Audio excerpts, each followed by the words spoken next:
Tonight is our first America First War Room. This is the American Greatness that we're going to continue to talk about all kind of things going forward. And this is the first podcast. We look to have guests on. We look to be talking with people across the nation about our country and the Make America Great movement. But tonight, let's talk about what happened yesterday and what's going to be happening over the next few days and few weeks. As you know, Republicans expected a red wave, and that's not even close. Was it a Republican victory? Could be. Looks like we're going to take the House. As far as the Senate, if things stay the way they are today, the Senate gets back to a 50-50. But that's really going to come down to, it looks like in December, there'll be a runoff in Georgia. As I say, as of today, there's not 50.1 for either of those candidates. And the race for the majority in the Senate will really most likely come down to Georgia. Now, that means that Republicans have to win in Nevada with Laxalt, and he is winning right now, but there's still a lot of votes that are being counted.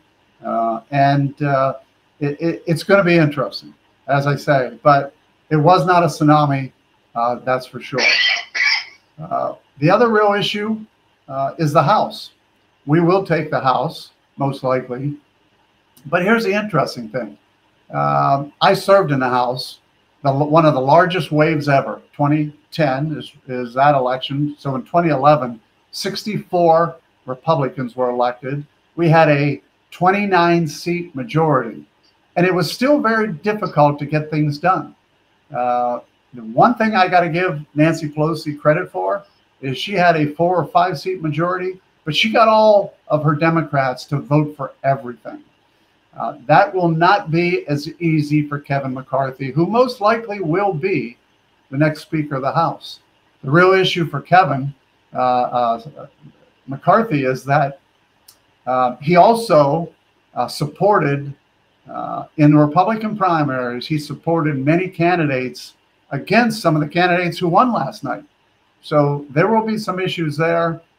Kevin McCarthy will have some fences to mend, but it is going to be a very difficult majority for Kevin McCarthy because Republicans do not come together like Democrats do. So that'll be interesting, especially when it comes to things like the debt ceiling. That'll be an issue that's definitely going to be coming up.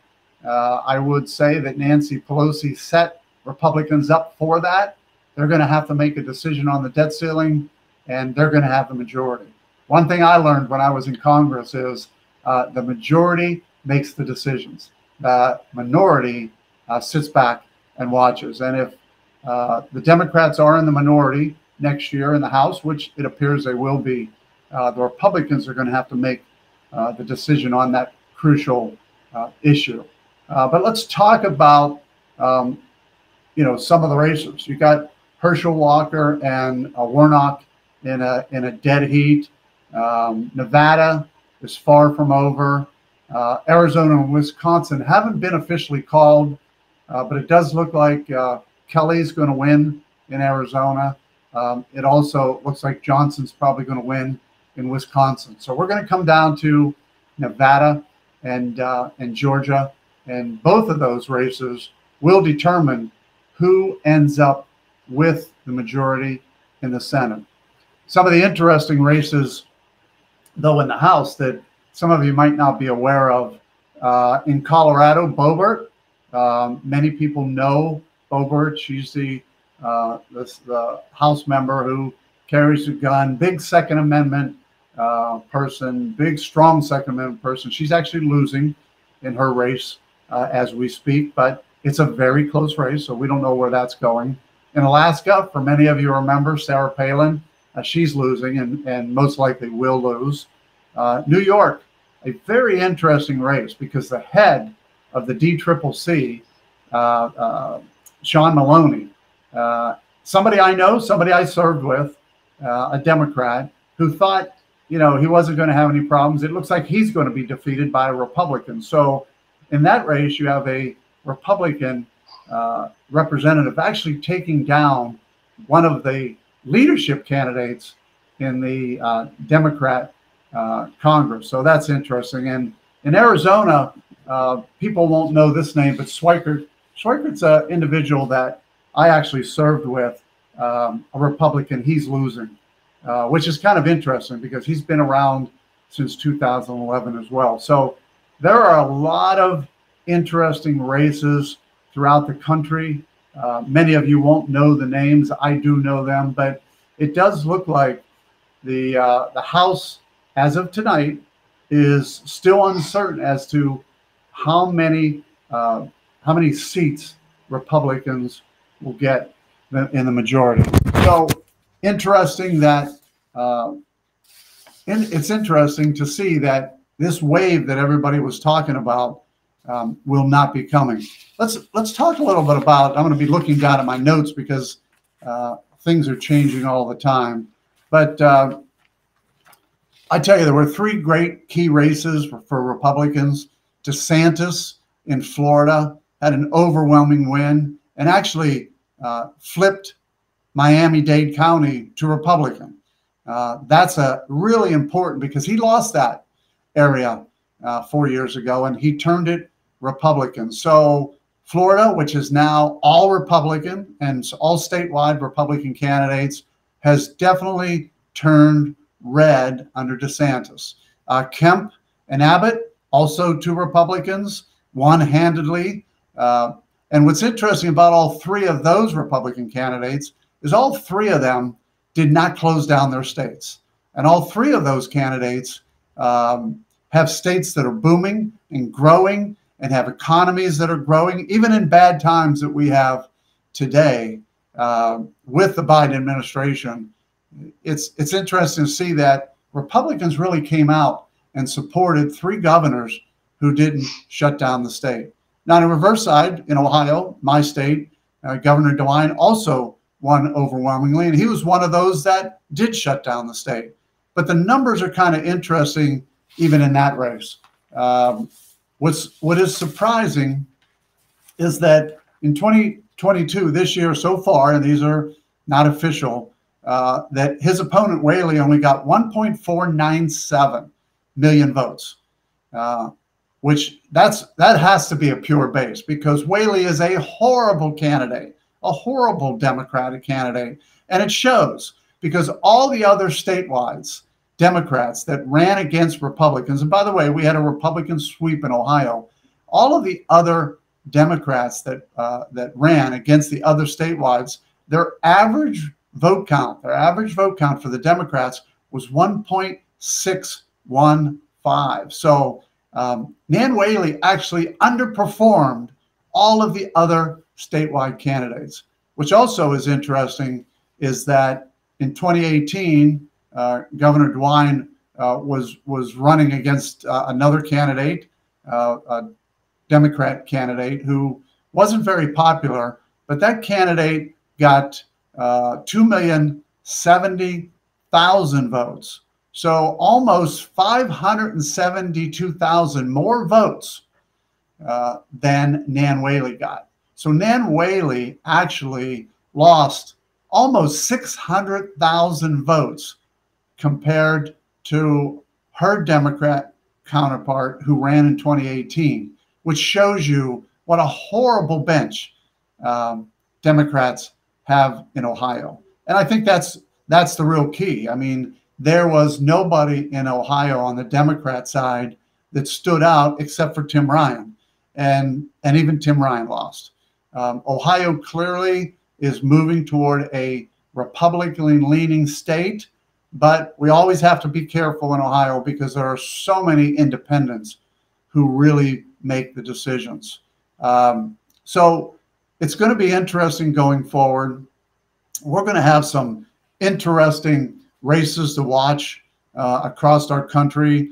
You know, House Republicans' hopes for early victories. To give you an example, in Virginia, they won just one of three competitive races held by Democrat incumbents. In North Carolina, Bo Hines, a much ballyhooed candidate, in the central part of the state, lost to a Democrat opponent. Alan Funk, a Rhode Island Republican who became the darling of the Republican leadership up there, lost to a Democrat. So, I mean, you start to look at some of these races, and you say, hey, really, what did happen? In Texas, Gonzalez beat Flores in the 34th district. That was not expected. The Democrat Gonzalez. Henry Cuellar, a Democrat, actually cruised to victory over Casey Garcia, which was not expected. So those two Democrat victories flew in the face of the narrative that Latino voters in South Texas would deliver a red wave. It didn't happen. The red wave just really did not happen. Republicans and independents stayed home in many cases.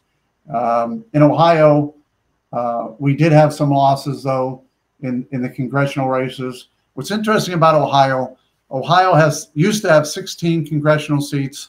It now has 15. It used to be 12-4 Republican. It is now 10-5. Democrats were actually able to defeat long-term incumbent and friend of mine, Steve Chabot, down in the Cincinnati area.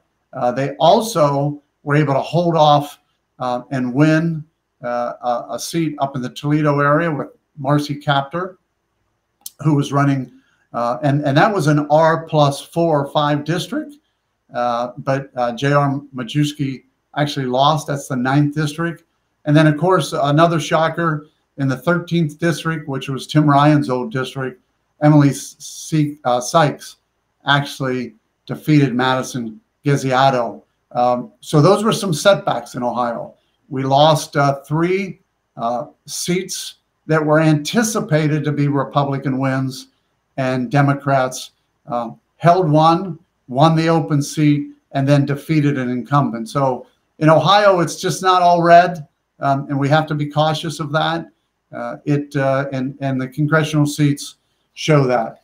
Some of the most vulnerable House Democrats in the country, Abigail Spanberger in Virginia, to Representative Elisa Slotkin in Michigan, along with Representative Angie Craig in Minnesota, Representative Chris Pappas in New Hampshire, and Representative Frank Murrin in Indiana, are all in very tight races, but they haven't been called against them yet, so that's going to be interesting. Adam Frisch is down 2 points in the 3rd district in the western part of the state in Colorado. So those are names people might not know, but it just gives you a sprinkling of what's going on. The full story of what happened yet in California, New York, Oregon, Arizona, and Nevada, where Republicans were confident of unseating Democratic incumbents, isn't known yet because there's still a lot of votes to be counted. You know, the case, though, for Republicans, which I think is positive, was laid out early this morning. And the GOP will pick up seats, 2 in Arizona, 3 in Florida, 1 in Georgia, 3 in New York, 1 in Oregon, 2 in Texas, and a smattering of other states en route to victory in the mid-20s. So again, this falls short of the historic. This is a key, though.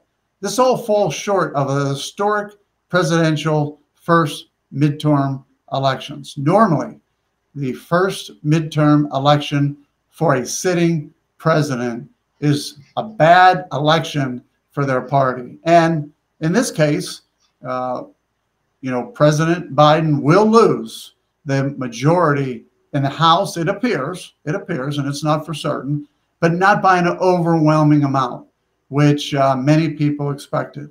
And he still might have the Senate in his hands if it ends up 50-50 with Harris breaking the tie. So I think Democrats, for the most part, won seats in Ohio, Texas, and Michigan.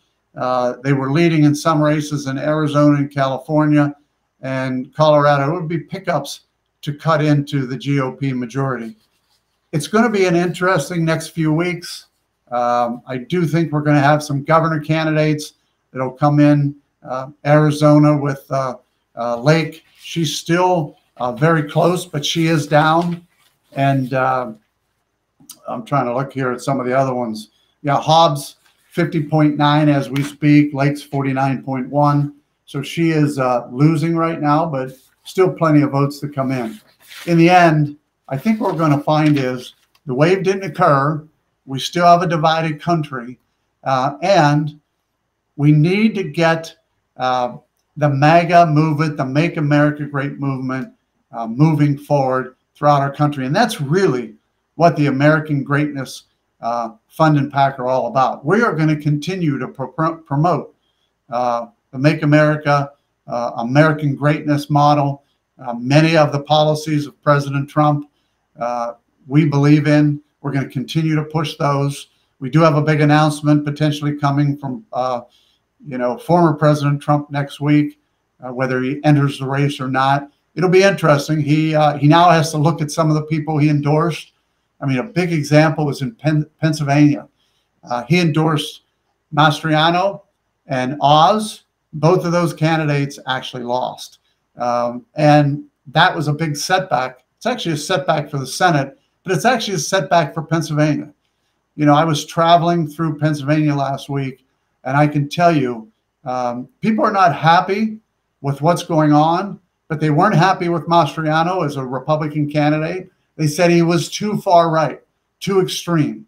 So you can see many of those Republicans had told me they were going to vote for the Democrat, and the Democrat ended up winning. They were rejecting the far right, extreme right, I should say, candidate who still was out there touting that. And one of the big things he said was that if he gets elected, if he doesn't like the way the voting ends or elections are done, he's going to disqualify them all. Well, that's not something a governor has the power to do. And he was going around saying that he was going to disqualify the 2020 election. These are the kind of things that I think hurt Republicans in Pennsylvania, because many people turned away from him and then went to the Democrat governor candidate. The other problem is Oz, also endorsed by former President Trump. He never lived in Pennsylvania, and people are not happy when that occurs. So there was a culmination of things that occurred in Pennsylvania that shows you that Republicans have to be careful. I mean, Republicans should have won Pennsylvania. There was a great Republican candidate in the Senate that lost in the primary. And there was also a great Republican candidate, Lou Barletta, that lost in the governor's race in many reasons because former President Trump did step in and endorsed both Oz and Mastriano. So that's going to be a setback for the president. Kerry Lake in Arizona, depending on what happens there, will be a setback because, that was a big endorsement for him as well. He did endorse a tremendous amount of candidates throughout the country. Many of them were expected to win, though. He did get a big win in Ohio with J.D. Vance, so that's a positive for him. But that'll be a big announcement next week as well. We'll see if he's going to step up and run in 2024. Well, again, I want to thank you all for being with me this evening.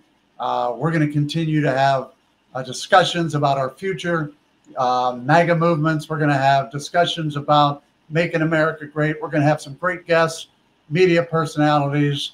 We're going to be talking about issues. We're going to be talking about ways we can continue to move our country forward. Let's face it, this election was not that tsunami, but we made some strides, and what we need to do is continue to make more. So I look forward to talking to you again real soon. I look forward to having lots of guests and opportunities for you to learn about what we're doing nationally, what we're doing at the state of Ohio. But make sure you follow us at AmericanGreatnessFund.com or AmericanGreatnessPAC.com. And also, on Jim Renacci Facebook account, we're going to be continuing to move this message and this movement forward. So I want to thank you. This is Jim Renacci, Chairman of the American Greatness Fund. Look forward to seeing you in the future. Thank you again. God bless you. God bless this great state. And let's make America great again and make that movement move forward across this great country.